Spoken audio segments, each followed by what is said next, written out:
Olá, muito bom dia a você. Hoje é quarta-feira, 24 de março de 2021. O Bom Dia Maranhão está começando agora e vamos a alguns dos destaques desta edição. Defesa Civil Municipal monitora áreas de risco de alagamento e deslizamento em São Luís. A situação dos casarões do centro histórico da capital também está sendo analisada. Rapidão São Luís, serviço que foi criado como forma de agilizar a viagem para usuários do transporte público e amenizar o problema de aglomeração dentro dos coletivos, ganha nova linha, agora para o terminal da Coab Quatrac. Os gols de mais uma rodada da Copa do Nordeste. O Sampaio venceu a primeira na competição. Você vai ficar também sabendo hoje no Bom Dia Maranhão sobre o andamento da campanha de vacinação contra a Covid-19 aqui no estado, também nos municípios maranhenses, todos os esforços para dar andamento à campanha de vacinação que segue em ritmo lento, assim como no Maranhão, em todo o país.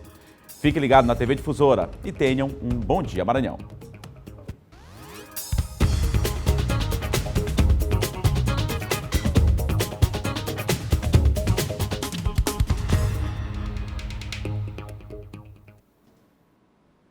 Que seja uma ótima quarta-feira, um ótimo dia para você que nos acompanha, seja muito bem-vindo. Continue aqui conosco, né? Você que estava acompanhando o Bandeira 2 com o Silvio Alves, que daqui a pouco estará de volta. Uma ótima quarta-feira para você. Aqui você já sabe, você fica muito bem informado desde as primeiras horas da manhã, com muita informação, a gente levando muita informação para você, as principais notícias aqui da capital São Luís, da região metropolitana, de todo o estado aqui. Você já sabe, você acompanha na TV Difusora, logo de manhã cedo com o Bandeira 2 e logo depois com o Bom Dia Maranhão, até às 8 horas da manhã. Hoje comigo, Eduardo Ericeira. Daqui a pouco a gente vai falar, claro, sobre a Copa do Nordeste. Ontem com mais uma transmissão aí, líder de audiência, as pessoas acompanhando em todo o estado do Maranhão, todo o país também, já que a Copa do Nordeste tem um apelo aí de audiência muito grande, acompanhado também pelas redes sociais, com o Adalberto Melo, Ligeirinho, também o Gil Porto, toda a nossa equipe levando para você os detalhes aí de uma partidaça entre CSA e Bahia. Você vai acompanhar também daqui a pouco o Sampaio que venceu a primeira na competição. Vamos falar de política, uma pesquisa aí na corrida eleitoral para 2022.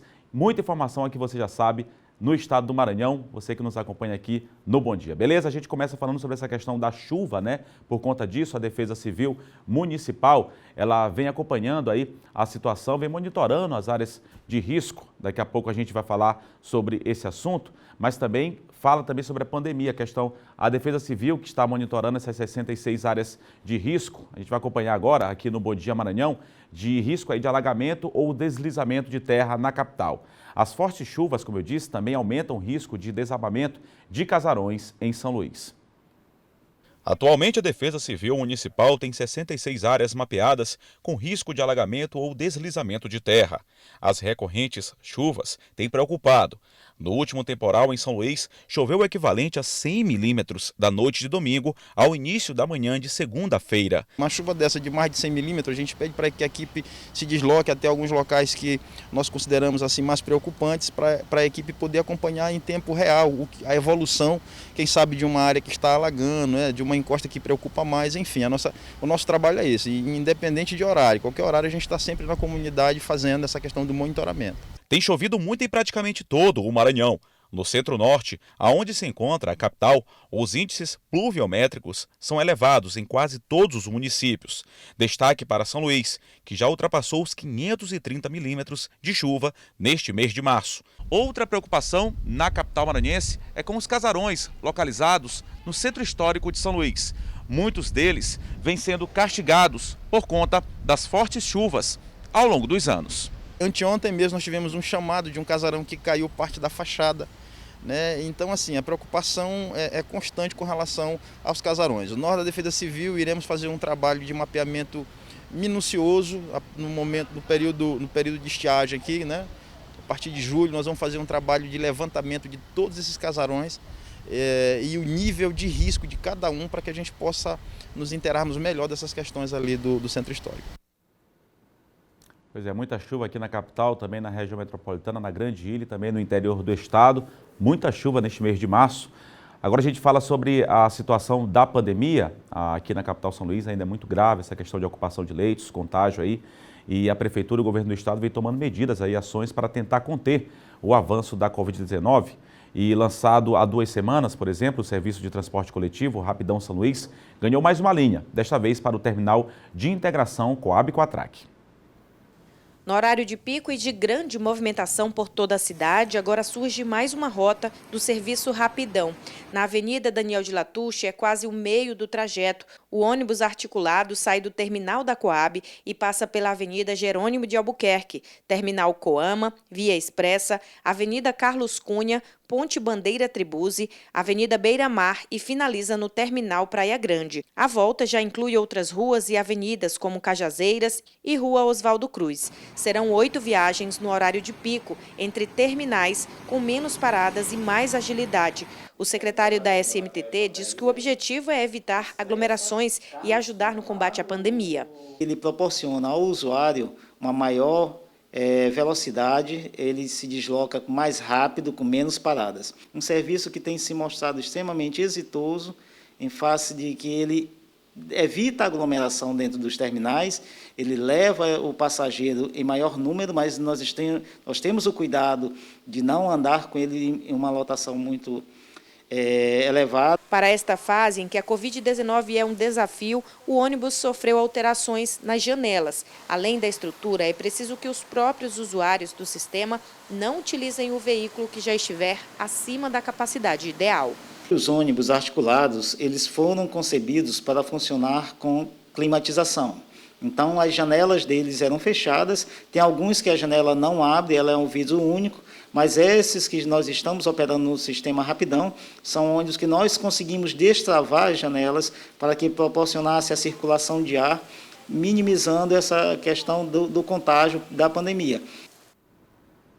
Pois é, a medida que foi adotada para evitar aglomeração, pelo menos amenizar a questão da aglomeração no transporte público aqui da capital, também com o aumento de frota de ônibus, o Rapidão São Luís e, claro, também para dar maior agilidade para as pessoas que são usuárias do transporte público aqui na capital maranhense, já que ele segue com menos paradas durante o percurso. Seguimos ainda falando sobre trânsito, agora 7 horas e 7 minutos, a gente vai acompanhar como é que está o trânsito em pontos importantes aqui da capital São Luís, essa prestação de serviço importante que a gente faz com vocês aqui no Bom Dia Maranhão nas primeiras horas da manhã. Você já acompanha aqui imagens de 4 pontos importantes, a gente começa aqui com a ponte do São Francisco, importante ligação aqui da capital maranhense, né? Saindo ali da Avenida Beira-Mar, ou as pessoas que seguem com destino aqui à Avenida Beira-Mar e também ali a região do Centro Histórico de São Luís. Trânsito bem tranquilo neste momento, não está chovendo. Detalhe aqui na capital São Luís, pelo menos nessa região central da cidade, 7 horas e 7 minutos agora, trânsito bem tranquilo aí na ponte do São Francisco. Neste momento, essa bela imagem que a gente acompanha, né? Captada aí por essa imagem localizada aí em uma das cabeceiras da ponte do São Francisco. A gente segue agora para outro local, as primeiras horas da manhã, bem tranquilo neste ponto de São Luís. Vamos seguir agora para esse outro local, essa parceria que a gente tem com a Secretaria Municipal de Trânsito e Transportes. Avenida dos Franceses, essa câmera que fica localizada ali nas proximidades do Complexo do Canhoteiro, ali no Complexo do Castelão, nas proximidades ali do Hospital Genésio Rego, na Avenida dos Franceses. Ali você percebe que o trânsito já é um pouco mais intenso, o fluxo um pouco mais intenso, mas bem tranquilo também, com o destino ali ao elevado Alcione de Nazaré. No outro sentido também, com o destino aqui às pessoas que vêm para o bairro do Anil, um pouco mais tranquilo, mas sem nenhum tipo de problema, né? Nas primeiras horas da manhã e na Avenida dos Franceses, esse que é um dos principais corredores também aqui da capital São Luís. A gente segue para outro ponto aqui da capital maranhense, aí no Centro de Controle de Operações da SMTT, a gente mostrando aqui pontos principais, como é que amanheceu o trânsito, né? Nesta quarta-feira aqui na capital São Luís. Agora a rotatória do São Francisco, né? A gente mostrou agora há pouco a ponte do São Francisco, agora já é do outro lado da ponte, na Avenida Castelo Branco, que atravessa ali o bairro do São Francisco. Trânsito também bem tranquilo neste momento, nessa via aqui na capital São Luís, nas primeiras horas da manhã desta quarta-feira. Ali os veículos que vão com destino ali ao bairro do Renascença, Ponta da Areia, na outra mão, com destino aqui à região central da cidade, trânsito bem mais tranquilo neste momento. As pessoas também atravessando ali na faixa de pedestre, o que é o correto. Vamos agora para o último ponto aqui da capital São Luís. A gente mostra para vocês como é que amanheceu o trânsito, né? É importante a pessoa que está em casa nos acompanhando aí, está conosco tomando café, daqui a pouco vai para a rua, vai resolver alguma demanda, utilize máscara, viu? Seguindo as recomendações sanitárias, muito importante. Roque Santeiro, antigo Roque Santeiro, a Avenida Jerônimo de Albuquerque, uma das principais avenidas aqui de São Luís, sempre amanhecendo com um trânsito bem intenso, nos dois sentidos, né? Principalmente aquelas pessoas que se deslocam dos bairros Coab, Coatrac, com destino aqui à região mais central da cidade, Vinhais, enfim, um pouco mais intenso neste momento, mas nos 4 pontos, como a gente pôde perceber, o trânsito amanhecendo bem tranquilo na manhã desta quarta-feira aqui em São Luís, pelo menos nestes 4 pontos que a gente pôde mostrar, bem tranquilo neste momento, sem chuva. Mesmo assim, é preciso ter cuidado no trânsito, amanhecendo bem tranquilo nesta quarta-feira. Está aí, então, 4 pontos importantes da capital São Luís, a gente fazendo essa prestação de serviço super importante para você que nos acompanha, que daqui a pouco vai ter que sair para resolver seus compromissos, tá ok? 7h10, a gente segue falando de trânsito, agora nós vamos ver como está o trânsito em uma das principais vias da segunda maior cidade do estado, que é justamente a Avenida Dorival Pinheiro de Souza, cruzamento com a Simplício Moreira, Praça de Fátima, lá na cidade de Imperatriz. Você já acompanha aqui imagens, cruzamento importante, trânsito também bem tranquilo, lá na cidade de Imperatriz, nessa avenida também, que é uma das principais lá da cidade, cruzamento aí é a Avenida Dorival Pinheiro de Souza, cruzamento com a Simplício Moreira, Praça de Fátima, bem tranquilo neste momento também lá na cidade de Imperatriz, não chove, pelo que a gente pode perceber também lá na cidade de Imperatriz, assim como na capital maranhense. Essa prestação de serviço também para você que nos acompanha lá na cidade de Imperatriz, vendo como é que está o trânsito também, amanhecer no trânsito lá na cidade. 7h11, a gente volta a falar sobre a situação da pandemia em todo o Maranhão. O estado já recebeu quase 850 mil doses de vacinas do governo federal para combater a Covid-19, mas apenas 368 mil foram aplicadas até agora. Por enquanto, menos de 4% da população do estado foi imunizada. De acordo com o Ministério da Saúde, o Maranhão já recebeu 845.690 doses de vacinas contra a Covid-19 desde 18 de janeiro. Foram distribuídas pelo estado aos municípios mais de 570 mil doses. Nem metade foi aplicada até agora. Menos de 4% dos maranhenses já receberam pelo menos uma dose dos imunizantes. O Tribunal de Contas do Estado quis saber, então, como os municípios estão vacinando a população. As primeiras conclusões são baseadas nas respostas a um questionário e em documentos enviados pelas prefeituras. 60% das 217 cidades começaram o processo sem planos municipais de imunização. 117 não publicaram um plano no portal da transparência. 8 prefeituras sequer enviaram respostas ao TCE. 2 semanas atrás, onde o governador editou um decreto que não seria disponibilizado vacina para aqueles municípios que ainda não tinham aplicado 60% da vacinação na população, ou seja, aqueles que ainda não tinham aplicado 60% do que eles tinham recebido até aquele momento. E isso a gente entende como uma medida relevante, haja vista essa omissão de informação de muito município em disponibilizar o plano, informar quem já foi vacinado, falar como está se capacitando as equipes, os insumos. O município que ignorou o envio de informações ao TCE ou enviou dados errados vai pagar multa.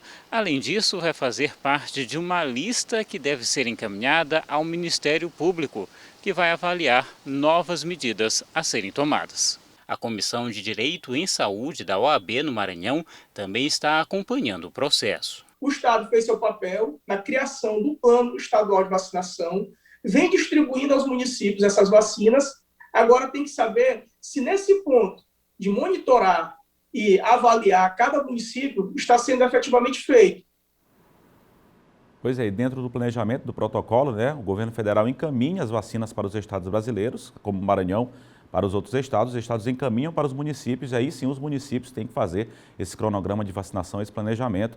Tem muita gente aí que está atrapalhada, não está vacinando direito, o que é ruim para a população. Quando as vacinas chegarem, tem que ser aplicadas. Lembrando também que o governo do estado, ele abriu aí uma seleção para a contratação aí de 600 pessoas, que é para ajudar justamente os municípios, né, colaborar com esse planejamento, esse cronograma de vacinação.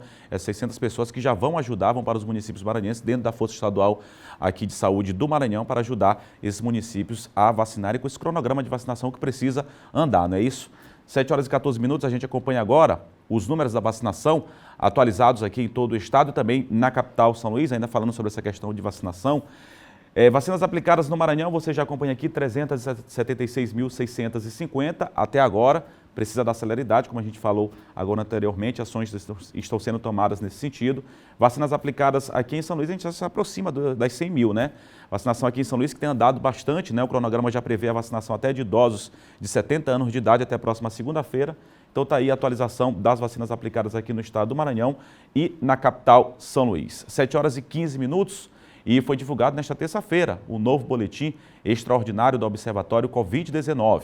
A Fiocruz chama a atenção para a necessidade de adoção de medidas rígidas para o bloqueio da transmissão da doença em todos os estados, capitais e também municípios que se encontram na zona de alerta crítico, praticamente todo o país, uma situação muito delicada, né?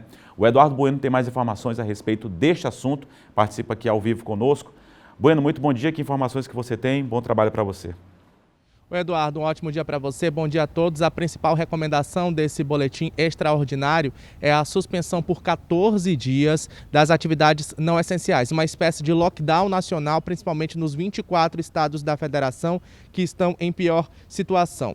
Além disso, a Fiocruz recomenda a utilização de máscaras por 80% da população. Isso para reduzir em 40% a transmissão do coronavírus, o SARS-CoV 2019 em todo o Brasil, principalmente nesses estados onde a situação é pior. O alerta também vai para a ocupação de leitos. Eduardo, só para você ter uma ideia, na semana passada, que foi o período analisado, entre 14 e 20 de março, houve um crescimento aí de 73% no número de casos. Então, são 73 mil, aliás, casos diários e 2 mil óbitos por dia. Isso na semana passada, de acordo com o período analisado pela Fiocruz. A taxa de crescimento de óbitos ficou em 3,2%, isso de um dia para o outro, durante toda a semana passada. E a taxa de crescimento de casos, então, ficou em 0,3%. Também houve um aumento desproporcional da taxa de mortalidade pelo vírus no Brasil. Para se ter uma ideia, no final de 2020 essa taxa estava em 2% e agora ela está em 3,1%. O levantamento também mostrou a real situação dos leitos de UTI do Sistema Único de Saúde do Brasil. Olha só como é que está o cenário. No Piauí, o nosso estado vizinho, a taxa de ocupação de leitos está em 96%. Aqui no estado não fica muito por baixo, isso nesse período analisado pela Fundação Oswaldo Cruz, estava em 89%, isso entre os dias 14 e 20 de março. A gente sabe que a situação piorou bastante. Segundo o último boletim da SES, essa taxa, pelo menos aqui para a capital, está acima de 90%. Então, para isso é que a Fiocruz pede, então, esse lockdown nacional, uma suspensão das atividades não essenciais, pelo menos aí por 14 dias, e também a utilização de 80% da população, a utilização de máscaras. Eu volto ao estúdio com você, Eduardo Ericeira. Pois é, Bueno, vale lembrar, né, que ontem o Brasil teve mais de 3 mil mortes, né? Superou a marca de 3 mil mortes ocasionadas pela Covid-19. Obrigado, Bueno, pelas informações. Lembrando aí, reforçando que os estados têm feito esforços aí, a abertura de leitos aqui no Maranhão tem acontecido em todas as regiões praticamente, mas o fundamental em termos de lockdown tem que se analisar também a questão econômica, que é bastante delicada. Não se pode fechar tudo, infelizmente, uma questão econômica muito delicada em todo o país. Então, fundamentalmente, a campanha de vacinação avançar e nós, a população, seguirmos ainda, como a vacinação continua lenta. Quando a vacinação em massa chegar, seguirmos as recomendações aí. Utilização de máscara, evitar aglomeração, manter o distanciamento social, higienizar as mãos é fundamental para vencermos a batalha, ok? A gente acompanha agora os números da Covid em todo o estado, o boletim mais recente, que foi emitido aí pela Secretaria Estadual de Saúde, que a gente sempre reforça, é a fonte oficial a ser seguida. Número total de casos, 235.646.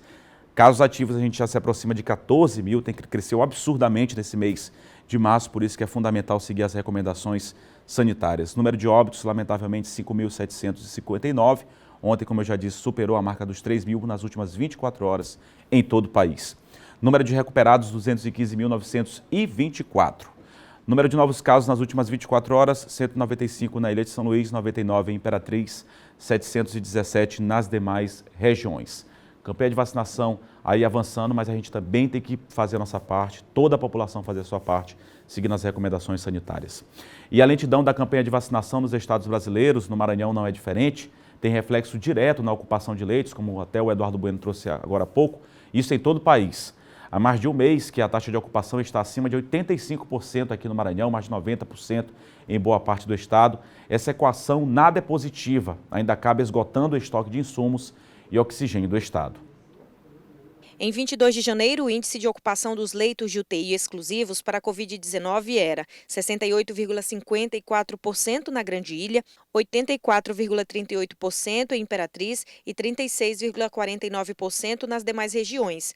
30 dias depois, a Grande Ilha somava 88,8%, Imperatriz passava de 82%. Imperatriz, nos últimos dias, apresentou uma melhora nas solicitações de leito, tanto de enfermaria quanto leitos de UTI. Apesar de ainda estar com 100% da capacidade, a gente tem conseguido trabalhar com os 72 leitos de enfermaria, de UTI e os mais 190 leitos de enfermaria. Diante dos números, hospitais de campanha foram instalados em São Luís. A unidade tem 80 leitos, 70 de enfermaria e 10 de UTI. Em Imperatriz, serão 60 leitos e 10 unidades de terapia intensiva. O governo está também comprando insumos. Em relação a equipamentos também, a gente está adquirindo, a gente tem equipamentos para inaugurar as novas unidades que a gente está inaugurando, principalmente no interior do estado. Essa semana, até a próxima semana, a gente vai ter Caxias, Pedreiras, Bacabal, e essas unidades a gente tem equipamento para inaugurar, principalmente monitores e respiradores. Esta especialista explica a questão da abertura de leitos. Com todo o esforço do Estado, medidas preventivas até que chegue a vacina são indispensáveis. Usar máscara, não aglomerar, não lavar as mãos. Se nós não tomarmos essas medidas preventivas, não vai haver necessidade de abrir mais leitos. É unânime, né, entre os profissionais de saúde essa questão de seguir as recomendações sanitárias. E em Imperatriz, mesmo com todos os esforços do governo do estado e prefeitura municipal, cresceu o número de casos ativos da doença e de óbitos neste mês. Nos últimos dias, a cidade de Imperatriz vem registrando a média de 470 casos ativos. No acumulado entre janeiro e os primeiros 15 dias de março desse ano, já são 3.455 casos confirmados de Covid-19. Eles estão oscilando ora para baixo, ora para cima, mas ainda está na casa dos 478 casos ativos, que são o quê?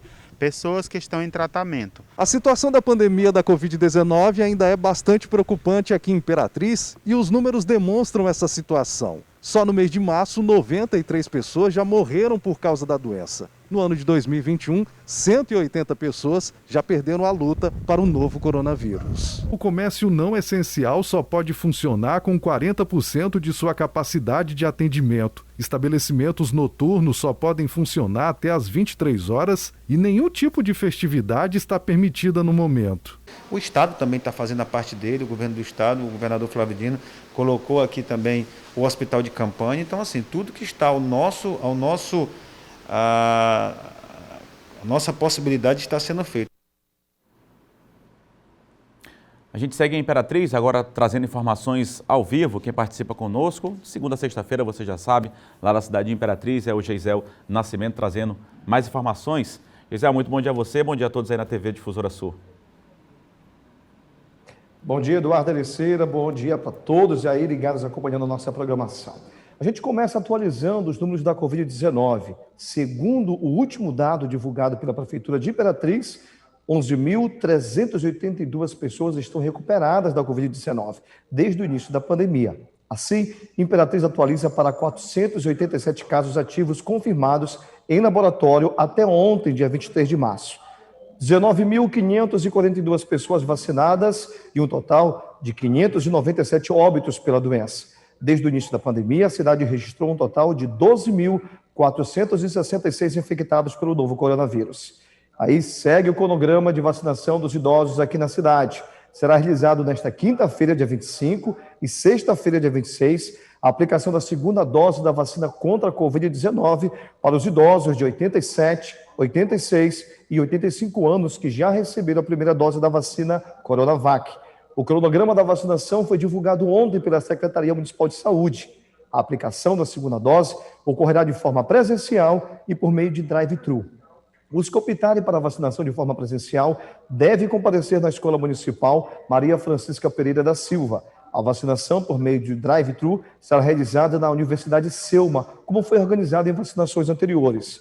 Infelizmente, alguns idosos perderam o prazo de vacinação e a Secretaria de Saúde irá vacinar hoje, dia 24, os idosos de 75 anos ou mais que ainda não receberam a primeira dose.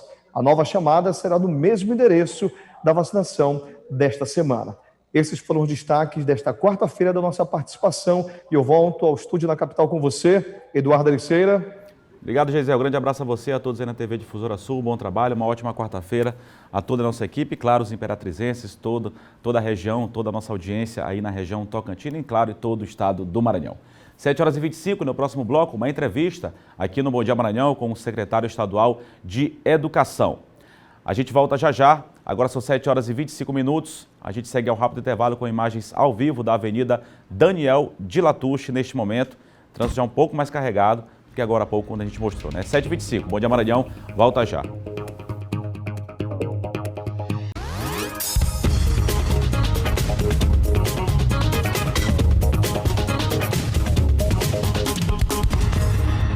Sete horas e 29 minutos, o Bom Dia Maranhão está de volta e o governo do estado vem desenvolvendo desde o ano passado, no início da pandemia, várias ações para amenizar os impactos negativos trazidos pela pandemia também na área da educação.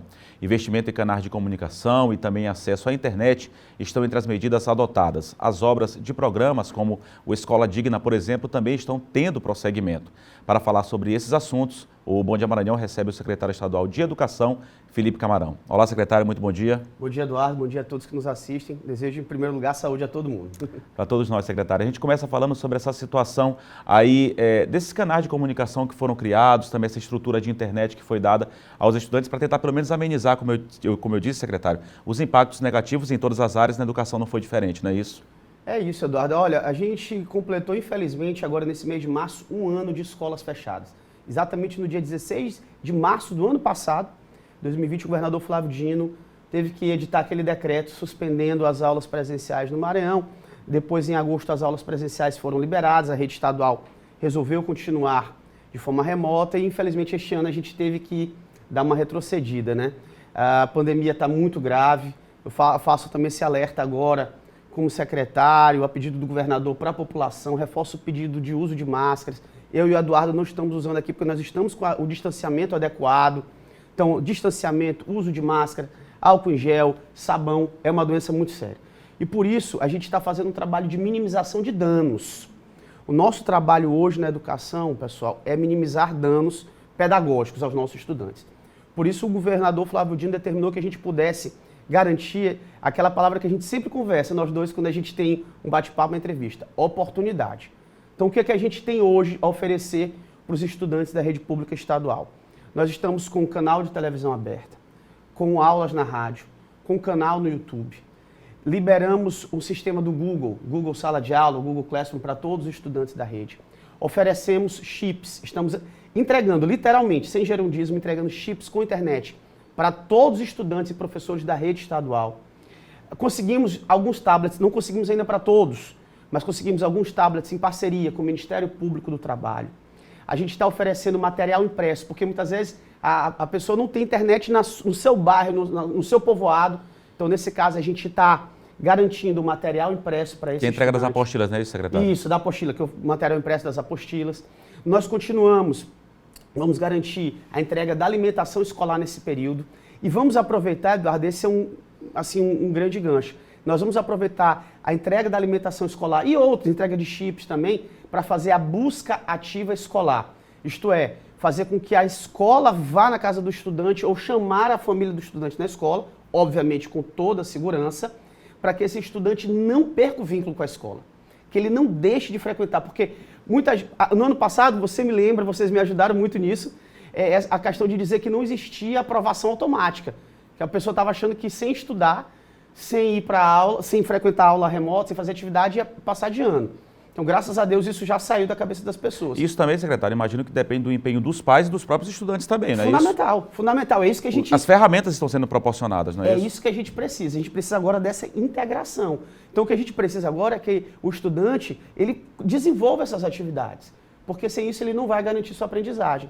É o ideal? Não é o ideal, mas é aquilo que, assim, que a gente consegue fazer no momento. Estamos oferecendo toda a estrutura que a Secretaria de Educação, que o Governo do Estado pode oferecer para o momento. E eu faço o alerta que a perspectiva, Eduardo, é que a gente permaneça com o ensino remoto até o meio do ano, porque vai ser quando a gente vai terminar o período de chuvas, porque também nós temos outras síndromes gripais, né, que se misturam ao Covid-19, e vacinação, mais pessoas vacinadas. Professores estão no grupo prioritário, enfim. E se Deus permitir, no segundo semestre a gente já volta com o ensino híbrido. Secretário, eu queria que o senhor falasse também sobre outros projetos, né? Claro, todas essas ferramentas estão sendo adotadas, mas a questão das obras, Escola Digna, programas ainda que estão sendo desenvolvidos, isso desde o início da pandemia, claro, evitando aglomeração, seguindo essas recomendações. E ainda dentro da pandemia, eu queria que o senhor já comentasse, ontem o senhor esteve com o secretário de Saúde do município, o secretário Joel, visitando o Convento das Mercês, que pode disponibilizar mais um local, essa parceria entre o Governo do Estado e a Prefeitura de São Luís, de um local de vacinação. Eduardo, o trabalho não pode parar, né? Assim, com toda a segurança, claro, garantindo a biossegurança de todos, a gente continua o trabalho. As obras continuam em andamento hoje, literalmente hoje, nós temos 20 escolas prontas para serem inauguradas no Maranhão, obviamente aguardando as condições adequadas, a autorização do governador Flávio Dino. Assim que possível, nós vamos fazer as entregas com toda a segurança possível, entrega remota, virtual, mas vamos entregar para a comunidade escolar poder usufruir, né, de algum modo, por exemplo, para a entrega da alimentação, para a entrega do chip, tem que ter esse espaço. Vale lembrar, né? que há vida pós-pandemia, não é isso, secretário? Precisamos garantir isso, né, principalmente isso para pós-pandemia. Estamos iniciando novas obras, aproveitando esse período também das aulas paralisadas.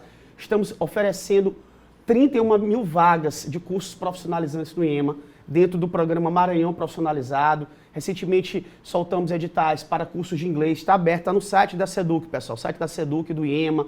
Cursos para guias turísticos e profissionais do turismo em Barreirinhas, vários cursos profissionalizantes, todos online, todos certificados pelo IEMA, todos feitos com muito carinho. Fizemos a parceria com a Secretaria de Segurança e a Secretaria de Saúde para formar aeromédicos que fazem um resgate de pacientes, agora principalmente transporte de paciente com Covid, que será online também, via IEMA, está sendo gravado no estúdio do IEMA. E ontem, né, eu recebi o convite, na verdade o pedido da Secretaria Municipal de Saúde para conhecer o Convento das Mercês e analisar a condição de lá ser um ponto de vacinação. Estive com o secretário, Dr. Joel, visitando o convento, ele gostou muito da estrutura. Nós do governo Flávio Dino, o governador orientou, nós oferecemos toda a estrutura física, todos os meios necessários, computadores, tendas, para que lá, assim que cheguem mais vacinas, possam ser um ponto de vacinação para aquela área do centro e do desterro. E também ofereci, em nome do governador Flávio Dino, toda e qualquer escola, estrutura que eles precisem em outros bairros de São Luís. A intenção do governador, Eduardo, é sempre fazer o melhor para a nossa população. Não é à toa que o Maranhão tem hoje a menor taxa de letalidade do Brasil, menor taxa de morte do Brasil. É um trabalho muito bom que o governador Flávio Dino vem fazendo, junto com o secretário Carlos Lula, o secretário Diego Galdino também, que está ajudando muito nisso, abrindo, expandindo leitos exclusivos para a Covid. Estão fazendo um trabalho de planejamento muito adequado para esse momento do enfrentamento. E se as prefeituras puderem também somar nisso, né, abrir mais leitos e a população nos ajudar também, eu tenho certeza que nós vamos continuar tendo esse destaque no enfrentamento ao coronavírus. É um momento de união, parceria, assim como o senhor falou, não é isso, secretário? Por exemplo, com essa visita ao Convento das Mercês, essa disponibilidade também das escolas. Afinal, uma luta de todos nós, precisamos vencer o mais rápido possível. Obrigado, secretário estadual de Educação. Recebemos aqui no Bom Dia Maranhão, Felipe Camarão. Obrigado, secretário. Eu que agradeço, Eduardo. Tá, então conversamos com o secretário estadual de Educação, Felipe Camarão. A gente segue com o Bom Dia Maranhão, falando agora que mesmo em meio à pandemia, quem é doador de sangue precisa continuar doando e quem nunca doou sempre tem a primeira vez, não é verdade? O Hemomar, aqui em São Luís, tem tomado todas as precauções para evitar risco de contaminação pela Covid-19 aos doadores. Pelas cadeiras vazias do Centro de Hematologia e Hemoterapia do Maranhão, já dá para perceber. Quem precisa de doação de sangue está enfrentando, além da luta por saúde, uma fila de espera para receber as bolsas de sangue. Segundo o anúncio feito pelo Hemomar, No estoque dos 8 tipos de sangue, 7 estão em situação crítica. Mesmo com as cirurgias eletivas suspensas, a nossa demanda das emergências, dos pacientes oncológicos, dos nossos pacientes do ambulatório, né, que têm problemas crônicos no sangue, recebem sangue, às vezes até a cada mês. Então, assim, a demanda ela nem diminuiu, às vezes ela até aumentou. Segundo orientação do Hemomar, para doar sangue é necessário estar bem de saúde, ter entre 16 e 69 anos e pesar mais de 50 quilos. O doador deve levar um documento oficial com foto. Especialmente essa sexta-feira, não funcionaremos por conta da antecipação do feriado pelo governador, mas no sábado funcionaremos normalmente das 7h30 ao meio-dia. Tá? E nos outros dias estamos funcionando em horários normais, de segunda a sexta, de 7h30 às 18 horas. As doações podem ser feitas na sede do Hemomar aqui na capital maranhense e também nos hemocentros de Caxias, Codó, Imperatriz, Balsas, Pinheiro e Santo Inês. Pessoas que já tiveram Covid-19 também podem doar.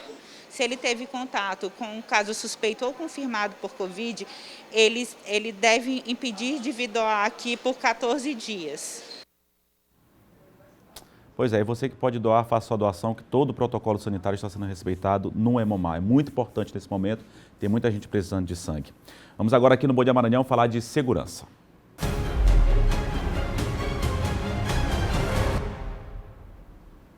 Já comigo, Silvan Alves. Muito bom dia, Silvan. Bom dia, Eduardo. Bom dia a você, bom dia a todos. Silvan, a gente fala aqui de uma imagem impressionante, que foi uma fuga de, provavelmente um assaltante, né? Um bandido estava em fuga aí, a polícia militar atrás, ele acabou colidindo gravemente, forte contra um poste, não é isso, Silvan? Exatamente. A gravidade do acidente, do choque, mostra que ele teve muita sorte, não é? A partir do momento em que, quando ele bate no poste, no impacto ele é jogado, né? Para fora da moto. Fica meio que desacordado ali também, né? Sim, ficou meio tonto, meio zonzo ali, até ele ser socorrido, levado para o Hospital Clementino Moura, que é o Socorrão 2, onde ele recebeu o atendimento. Olha lá, a lixeira despedaçou, a moto também. Roda forte, né, senhor? E ele estava fazendo um arrastão lá naquela região, lá do IPA em São Cristóvão, foram vários assaltos que ele praticou, roubo de aparelho de telefone celular, a polícia foi acionada e deparou com ele ali nas imediações ali da saída ali próximo da farmácia, onde tem vários estabelecimentos, tem um bar lá que funciona bem nessa esquina aí, e tem uma farmácia do outro lado. Aí deu início à perseguição, né? Começou a perseguição e ele perdeu o controle da moto bem na saída já da Avenida Lourenço Vieira da Silva e acabou batendo no poste de iluminação pública. E aí a gente pergunta, qual é a vantagem? Compensa, né? Quase perde a vida por conta disso. Exatamente. Silvan, outra situação também, inclusive com imagens que a gente tem, que foi um tiroteio que aconteceu dentro de uma concessionária. E, por sorte, infelizmente, o bandido que se envolveu também nesse tiroteio acabou sendo preso, né, Ele Silvan? foi preso, houve uma reação lá dentro da concessionária, uma concessionária de moto lá na Rua Bom Jesus. Ele chega na moto, entra, segue os protocolos, né, que é a colocação da máscara. Ele entrou sem máscara também, né, Silvan? Trouxe a máscara dele, tal, tirou do bolso a máscara, e seguindo os protocolos, aí ele botou a máscara, e assim que ele bota a máscara, ele puxa uma pistola, justamente a chegada dele, lá na entrada Esse cara ele tem 45 anos, e é possível que ele tenha envolvimento em vários assaltos ali naquela região, porque tem muitos, já tirou a máscara ali, vai colocar a máscara, observa lá a situação. Incrível, né, Silvan? Ninguém imagina que é bandido, né? Exatamente. Quem abre pensando que é o cliente, né? Exatamente. Aí ele saca a pistola ali, e no momento que ele puxa a pistola, a pessoa que está lá reage também, ó. E ele já puxa a pistola e troca tiros. Foi um tiroteio intenso, viu, Eduardo? Dentro Deu da sorte loja. também que ninguém saiu ferido, né, Silvan? Deus ainda. Graças a Deus. Muitas pessoas se vê, a moça se joga ali no chão, né? A gente vê que muita gente ficou na linha de tiro, né? Por um outro ângulo vai mostrar a imagem, aquela senhora lá que está sentada perto do bebedouro, ela fica aqui quase que inerte, né? A pessoa não sabe o que fazer. Tanto é que depois de alguns segundos, é que ela percebe que se joga no chão, depois você vai ver, olha lá, a pessoa que está lá sentada reage, também armada de pistola, né? Olha, foi um tiroteio intenso, agora que ela se joga, depois de um certo tempo... Vários disparos, né, Silvan? Ela se joga no chão. Olha lá, o vidro estilhaçado, a porta de vidro caiu, né, diante da intensidade dos disparos, os tiros que foram foram dados. Como eu já disse, ele foi preso, ele tem 45 anos, esse indivíduo aí, foi levado lá para a delegacia, lá do plantão central, lá no plantão da DECOP, lá ele foi autuado em flagrante. Obrigado, Silvão. Ótima quarta-feira para você. Ótima quarta-feira. Bom dia, Eduardo. Bom dia a você, bom dia a todos. Obrigado, Silvão Alves, comentando sobre segurança. A gente segue aqui ao vivo com o Bom Dia Maranhão, agora saindo daqui da capital São Luís, essas informações aí da área policial, seguindo direto para a cidade de Caxias. Quem participa conosco ao vivo também trazendo informações lá de Caxias, a Raquel. Muito bom dia, Raquel. Bom dia a toda a equipe. Olá, bom dia a você, Eduardo, bom dia a todos. Olha só, o Judiciário em Caxias vai destinar para órgãos e entidades beneficentes que prestam grandes serviços aí de relevância social, sejam das comarcas de Caxias, São João do Soter ou Aldeias Altas, carros e motos que estavam sob a guarda das varas cíveis e criminais do Fórum aqui de Caxias, desembargador Arthur Almada Lima. São cerca, Eduardo, de 120 veículos que poderão ser doados ou vendidos em leilão. E esses veículos encontram-se guardados no pátio do Fórum, localizado na cidade judiciária. Inclusive, podem ser avaliados pelos interessados. Só que essa visita deve ser agendada, por telefone ou pelo e-mail do Tribunal de Justiça, até o próximo dia 26, portanto, até a próxima sexta-feira. E é claro que atendendo a todos os protocolos de segurança sanitária para prevenir a contaminação da Covid-19. Outro detalhe é que esses bens móveis serão entregues aos interessados no estado em que se encontram, ou seja, não haverá nenhum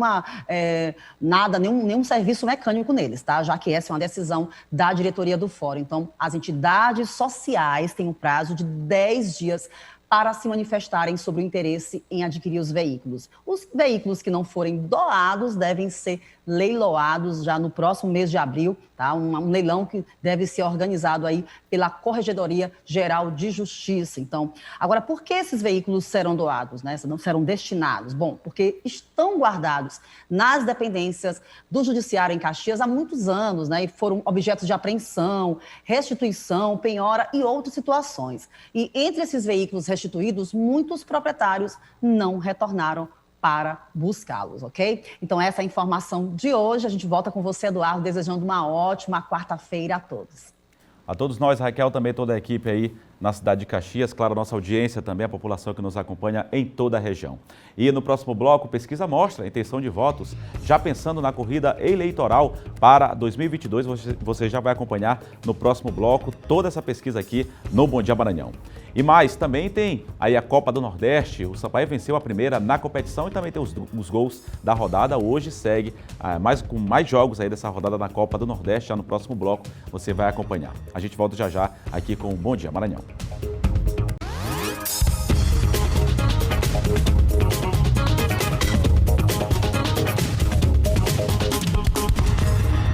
Sete horas e 48 minutos, o Bom Dia Maranhão está de volta e vamos mostrar agora o resultado da pesquisa realizada pelo Instituto Exata. Respondendo à pergunta, se a eleição para o governo do estado fosse hoje e os candidatos fossem esses, em quem o senhor votaria?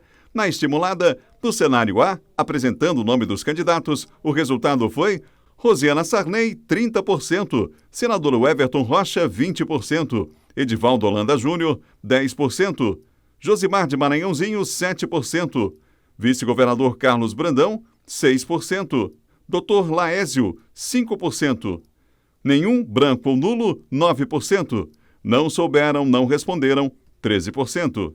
Quando foi feita a mesma pergunta, no cenário estimulado com 3 nomes, a resposta foi senador Everton Rocha, 32%, vice-governador Carlos Brandão, 16%, Josimar de Maranhãozinho, 13%, nenhum, branco ou nulo, 20%, não souberam, não responderam, 19%.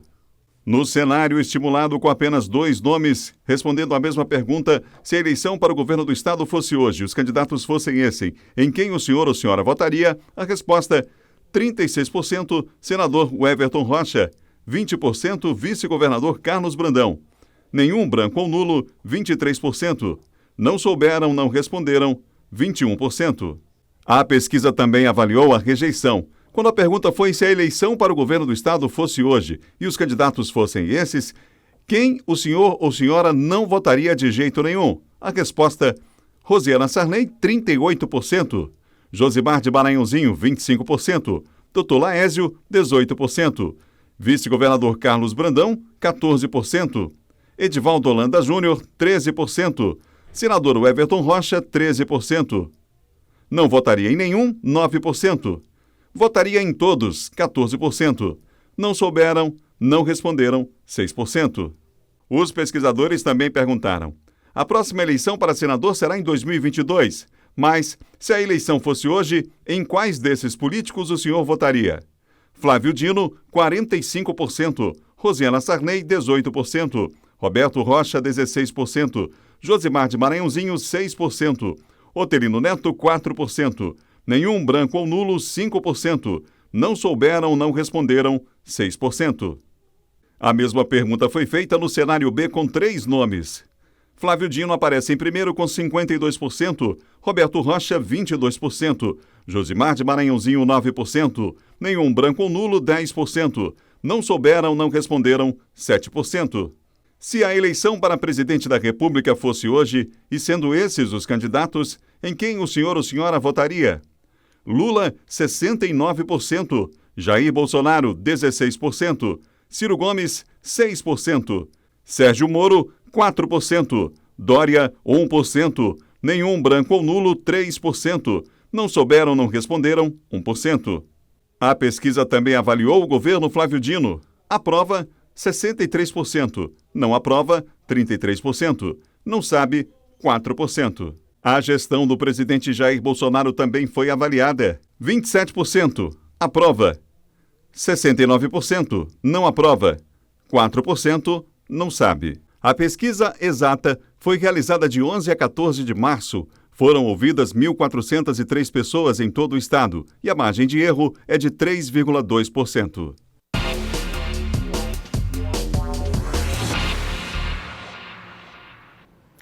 A gente segue falando de política aqui no Bom Dia Maranhão, já comigo, John Coutrinha. Muito bom dia, John. Bom dia, Eduardo. Bom dia a todos. John, uma análise aí geral, né? Tanto de aprovação como desaprovação no atual momento político e também já pensando aí nas eleições, na corrida eleitoral para 2022. Lembrando também que tem uma decisão importante que foi tomada ontem, ainda aí sobre aquele caso envolvendo o ex-presidente Lula por parte do Supremo Tribunal Federal, não é isso, John? É isso.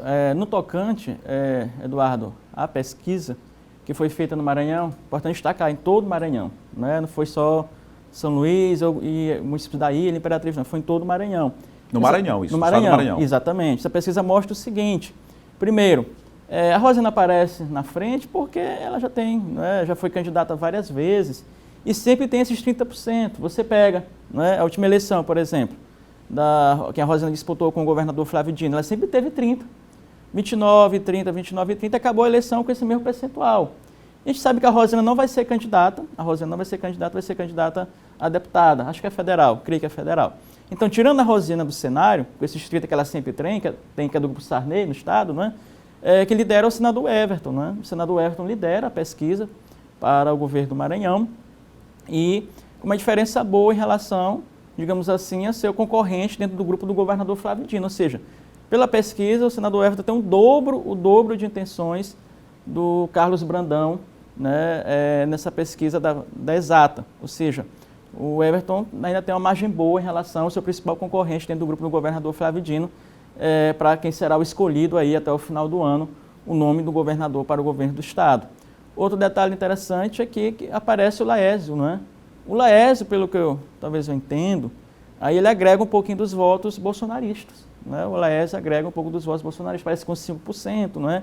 A gente sabe que a desaprovação do Bolsonaro é quase 70% no Maranhão, sempre foi alta, né?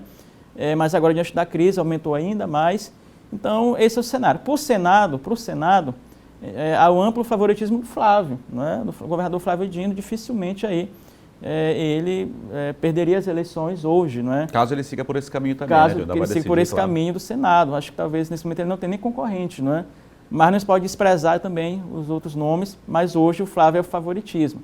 A aprovação do governo dele chega a mais de 60%, mantém o que ele sempre teve, esses 60%, o governador Flávio Dino, e a rejeição da Rosiana, como nós falamos, né? Ela tinha os 30% dela, o Grupo Sarney, mas também é mais rejeitada, né? Assim como também, por outro lado, outros nomes também são menos rejeitados, como o próprio também senador Everton, que lidera a pesquisa para o governo, mas também é o menos rejeitado. Em relação à decisão do STF, Eduardo mostra, né, aí que o Lula vai ganhando força aí, vai escapando, não é? e, sem dúvida nenhuma, essa decisão aí vai fortalecer ainda mais, né, o nome do Lula para disputar a presidência no ano que vem. Obrigado, Diogo Coutrinho. Você está de volta amanhã aqui no Bom Dia Maranhão. Até amanhã. Obrigado, Diogo, comentando aqui os bastidores da política. Agora a gente fala de Copa do Nordeste.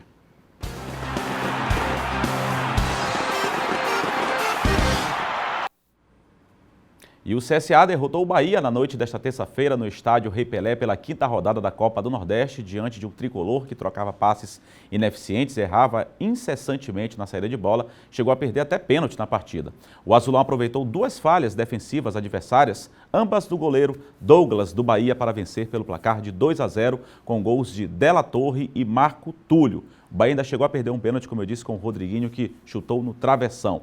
A gente segue falando da Copa do Nordeste, agora do nosso representante maranhense. O Sampaio Corrêa finalmente obteve sua primeira vitória em partida contra o Altos do Piauí. O jogo que aconteceu na tarde de ontem, abrindo a rodada na casa do adversário. Vamos conferir os detalhes da partida. Confira agora os melhores momentos da partida. Mal começou o jogo e aos 4 minutos, gol do Sampaio no Albertão. Marlon pela esquerda na base da categoria. Cruza a bola na cabeça do 9, Jefinho, com endereço certo, o fundo da rede altoense. Sampaio 1, Altos 0. Dentro da área adversária, Manuel, por muito pouco, não deixa o seu, nesse chute cruzado.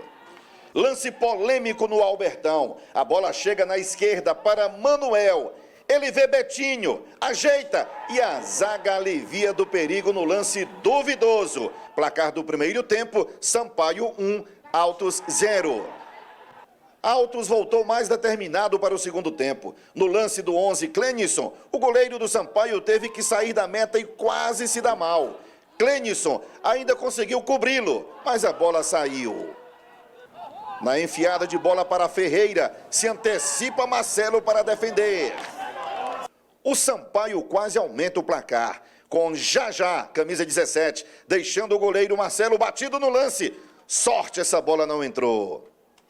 Nos acréscimos na base do Abafa, Leandro Amorim, nessa forte cabeçada, por muito pouco não empatou o jogo. Final no Albertão, Altos 0, Sampaio 1. Pois é, ainda ontem teve aí a vitória do Confiança sobre o Sport e também do Santa Cruz sobre o Fortaleza, os dois aí por 1-0 também. O Sampaio subiu na tabela, é o 5º colocado. Hoje tem segmento aí os jogos da Copa do Nordeste. Amanhã a gente traz aqui no Bom Dia Maranhão mais detalhes aí da Copa do Nordeste, que você só acompanha ao vivo aqui em TV aberta, na TV Difusora, um show de transmissão ontem de audiência também. A todos uma ótima quarta-feira, a gente está de volta amanhã com o Bom Dia Maranhão. A gente encerra com imagens ao vivo aqui da Avenida Beira-Mar, essa bela imagem desse cartão postal aqui da capital São Luís. O Bom Dia Maranhão volta amanhã a todos. Uma ótima quarta-feira. Continue conosco aqui na TV Difusora.